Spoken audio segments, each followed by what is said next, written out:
Salam saudaraku, bertemu kembali dengan channel Jalan Kehidupan.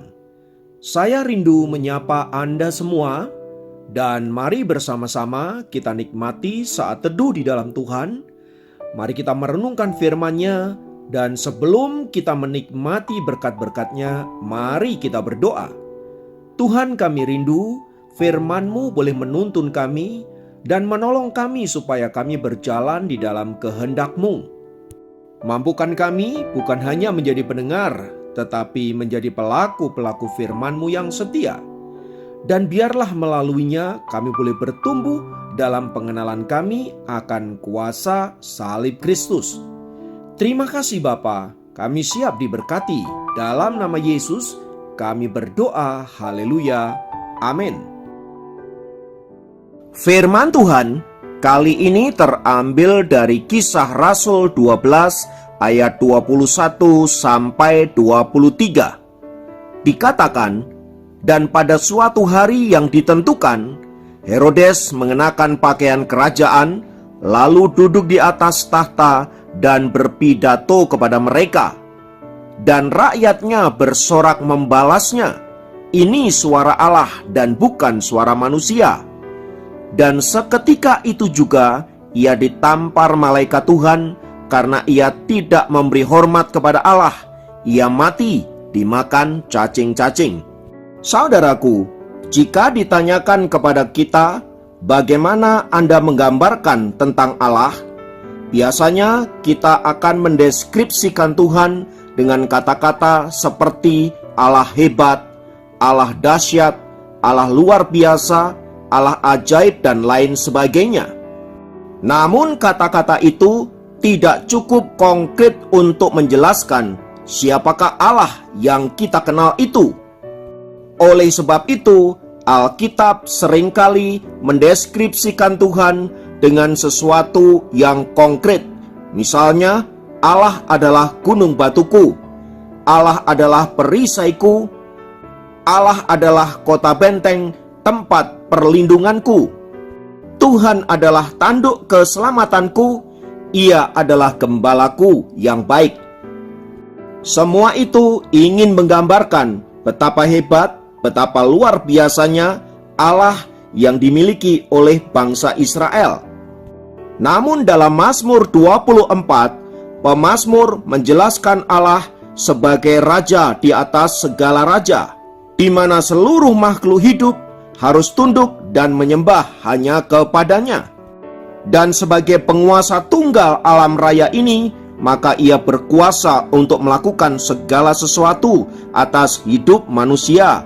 Ia berkuasa untuk mengangkat, ia berkuasa untuk menurunkan, ia berkuasa untuk menghidupkan, ia juga berkuasa untuk mematikan, ia berkuasa untuk menghancurkan, dan berkuasa untuk memulihkannya kembali. Semua itu ada di dalam kendali Raja di atas segala raja, Allah Yehova Elohim.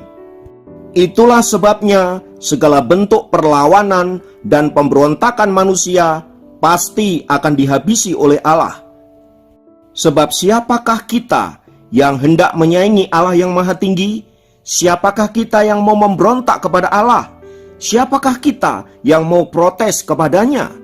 Sebab dialah pemilik hidup kita. Mau jadi seperti apakah kita, semua ada di dalam kehendak dan kendalinya. Maka bila ada orang-orang yang berusaha untuk merendahkan dan bahkan menghujat namanya, ia dengan kuasanya akan menyatakan otoritasnya dan menghukum siapa saja yang melakukan hal ini. Tidak peduli apakah dia orang kecil atau orang besar, tidak peduli apakah dia orang biasa atau orang terkenal. Sebagaimana yang dicatat di dalam Alkitab tersebut di atas, Herodes adalah penguasa yang luar biasa pada zaman Tuhan Yesus. Ia raja kerajaan Yehuda dan tidak ada seorang pun yang bisa menandingi dirinya, sebab memang dia adalah penguasa tunggal pada waktu itu. Ketika di hadapan rakyatnya, dia membuat pidato yang menghina Allah yang maha tinggi. Ia merendahkan Allah seolah-olah Allah tidak berkuasa atas hidupnya. Ia bahkan memposisikan dirinya sebagai Allah, sehingga rakyatnya menyerukan bahwa suara Herodes bukanlah suara manusia, melainkan suaranya Allah. Tindakan ini jelas adalah tindakan pemberontakan terhadap Allah, dan ia tidak membiarkan dirinya dipermainkan. Itulah sebabnya saudaraku, di ayat 23 tadi, malaikat Tuhan kemudian menampar dirinya sehingga ia mati tidak berdaya. Semua itu ingin menunjukkan betapa Allah adalah pribadi yang berotoritas dan berkuasa atas hidup kita. Namun di zaman modern ini saudaraku, apa yang dilakukan Herodes ternyata juga dilakukan oleh beberapa tokoh-tokoh terkenal berikut ini. Yang pertama dilakukan oleh seorang pria bernama Thomas Andrew. Thomas adalah perancang sekaligus pembuat kapal Titanic. Ia merasa bahwa kapal yang ia ciptakan begitu hebat dan tidak ada seorang pun yang bisa menenggelamkan kapal tersebut. Atas hal itu ia pernah berkata bahwa kapal ini tidak akan pernah bisa tenggelam, bahkan oleh Tuhan sekalipun. Namun saudaraku, faktanya dalam pelayaran pertamanya, kapal Titanic menabrak gunung es yang pada akhirnya kapal itu mengalami kehancuran. Lebih dari 1.000 orang meninggal di dalamnya. Peristiwa itu ingin menunjukkan bahwa Tuhan membayar lunas atas perkataan Thomas Andrew. Yang kedua adalah artis Marilyn Monroe. Sebagaimana kita ketahui bahwa artis ini hidup dalam gelimang dosa yang mengerikan. Suatu kali seorang pendeta yang bernama Billy Graham mendatangi dia dan menyampaikan firman Tuhan kepadanya agar Marilyn Monroe bertobat dari dosa-dosanya. Tetapi respon Marilyn Monroe justru berkata, "Aku tidak butuh Tuhan Yesusmu, mati sajalah ia." Dan setelah peristiwa itu, tak lama kemudian Marilyn Monroe ditemukan tewas di apartemennya. Yang ketiga adalah penyanyi terkenal dari grup The Beatles yang bernama John Lennon. Suatu kali saat diwawancarai, ia pernah berkata, "Siapakah yang lebih terkenal, Yesus atau John Lennon?" Kemudian ia melanjutkan hinaannya dengan berkata, "Kita akan lihat siapa yang lebih dahulu tenggelam, Yesus dan ajarannya atau The Beatles." Pernyataan itu membuat fans di seluruh dunia marah kepada John Lennon. Tak lama kemudian ia ditembak mati oleh salah satu fansnya. Peristiwa ini ingin menjawab pernyataan John Lennon. Siapakah yang lebih dahulu tenggelam, Yesus atau John Lennon? Dan Tuhan telah menjawabnya. Yang keempat adalah Tancredo Neves. Ia adalah calon presiden Brasil yang telah memenangkan pemilu namun tidak pernah dilantik menjadi presiden. Suatu kali ketika ia berkampanye, ia pernah mengatakan, "Bila saya mendapatkan 500.000 saja suara, maka tidak ada seorang pun yang bisa menghentikan saya menjadi presiden, termasuk Tuhan Yesus." Benar saja, setelah ia mendapatkan 500.000 lebih suara dan ia ditetapkan menjadi calon presiden, dia tewas mengenaskan. Dan dia adalah satu-satunya calon presiden yang sah yang tidak pernah dilantik di Brasil. Yang kelima adalah kecelakaan Campinas. Suatu kali beberapa anak muda hendak melakukan pesta. Dan sebagaimana anak-anak muda di zaman itu, mereka melakukan berbagai kegiatan pesta yang penuh nafsu dan dosa. Salah satu peserta pesta itu adalah seorang gadis. Ibunya mengantarkan dia bersama kawan-kawannya. Sebelum masuk mobil dan hendak pergi, ibunya mengatakan kepada gadis itu, "Nak, Tuhan Yesus menyertaimu." Tetapi gadis itu menjawab dengan penuh hinaan, "Boleh saja asal Yesus duduk di bagasi, sebab kursi depan telah penuh." Tak lama setelah peristiwa itu, mobil yang ditumpangi oleh anak-anak muda itu mengalami kecelakaan yang begitu hebat dan hampir seluruh badan mobil itu ringsek dan hancur kecuali bagasi belakang. Semua peristiwa yang saya sampaikan di atas ingin menunjukkan bahwa kita tidak boleh main-main dengan Tuhan. Sebab Dia adalah penguasa dalam hidup kita. Ia bisa melakukan apa saja dalam sekejap mata. Seharusnya lah kita menaikkan pujian dan syukur kepadanya, karena kita diselamatkan oleh kuasa darah-Nya, dan kemudian kita bisa melayani Dia dengan hidup kita, bukan sebaliknya, menggunakan keselamatan justru untuk melakukan dosa-dosa. Belajar dari kebenaran firman Tuhan di atas, saudaraku. Mari kita menjadi anak-anak Tuhan yang dengar-dengaran akan suara Tuhan. Mari kita menjadi anak-anak Tuhan yang takut dan gentar akan Dia, sebab Dia adalah Raja yang berkuasa atas hidup kita.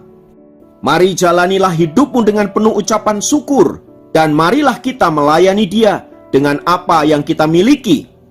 Dan yang terpenting, jangan sekali-kali kita merendahkan, melecehkan, dan menghina Dia, baik dengan perkataan maupun dengan tindakan kita, sebab Dia berkuasa atas hidupmu, supaya jangan sampai kita mengalami hukuman seperti yang dialami oleh orang-orang tersebut di atas. Kiranya firman Tuhan ini senantiasa meneguhkan dan menguatkan kita. Mari kita berdoa. Bapa, kami menyadari bahwa hidup kami terbatas, dan bahwa kami tidak bisa melakukan apapun tanpa Engkau. Oleh sebab itu Tuhan, ajarkan kami untuk senantiasa hidup takut akan Engkau dan menyerahkan hidup kami hanya kepadamu. Ajar kami untuk menghormati Engkau dan ajar kami untuk senantiasa bersyukur untuk karya-Mu. Terima kasih Tuhan, kami sungguh menyerahkan hidup kami sepanjang hari ini. Apapun yang kami kerjakan dalam pekerjaan kami, di kantor, di pasar, dimanapun berada, kiranya Tuhan memberkati.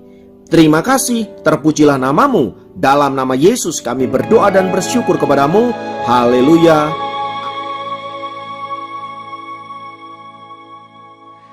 Kekuatan di hidupku ku dapat dalam Yesus. Dia tak pernah tinggalkanku, setia menopangku, berseru berharap dalam Yesus. Ajaib Kau Tuhan, penuh kuasa, sanggup pulihkan keadaanku. Dalam tangan-Mu seluruh hidupku tak akan goyah selamanya.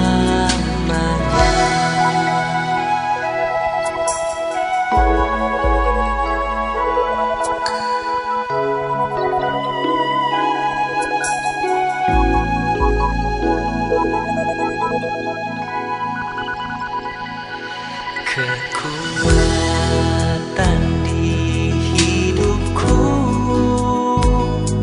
ku dapat dalam Yesus. Dia tak pernah tinggalkanku,